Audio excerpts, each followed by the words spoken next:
in this particular tradition, we practice, quote, Tantra. And that means an integrated approach to life. In reality, all forms of yoga and spirituality is Tantra. But when you study, normally you study one thing at a time. But when you practice all those things together.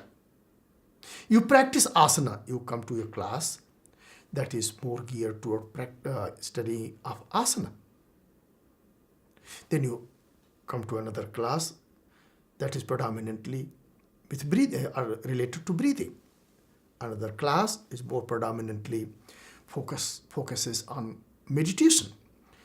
Another class focuses more on philosophy. Another on its esoteric nature. Another on psychological interpretation. That is how you study. But in practice, it does not go that way. Okay? For the sake of studying your body, you practice anatomy, physiology. You practice one organ and one system at a time. But as a human being, do you live only with your skeleton system?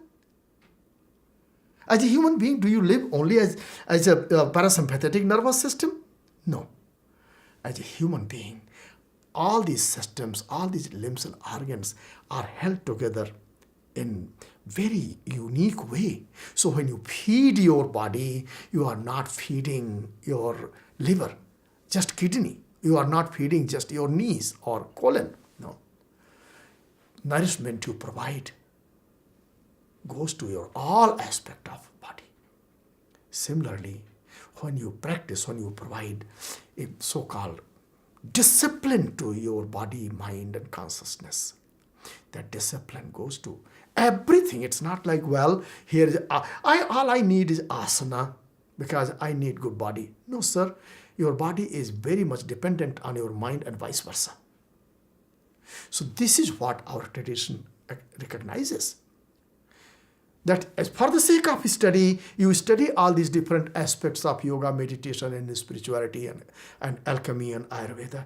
But in practice, you create a system whereby all these different components of this knowledge, wisdom, so fully integrated that they are able to address the needs of your body, mind, breath, relationship, and external world, internal world, and your sacred and mundane. Everything begins to benefit.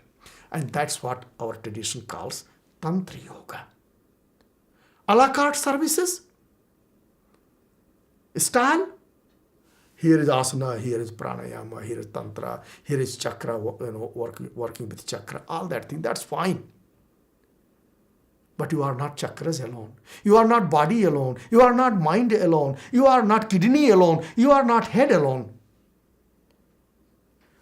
Putting this realization in place and creating a system whereby you experience the fullness of yourself, that is what Tantra Yoga is all about in our tradition.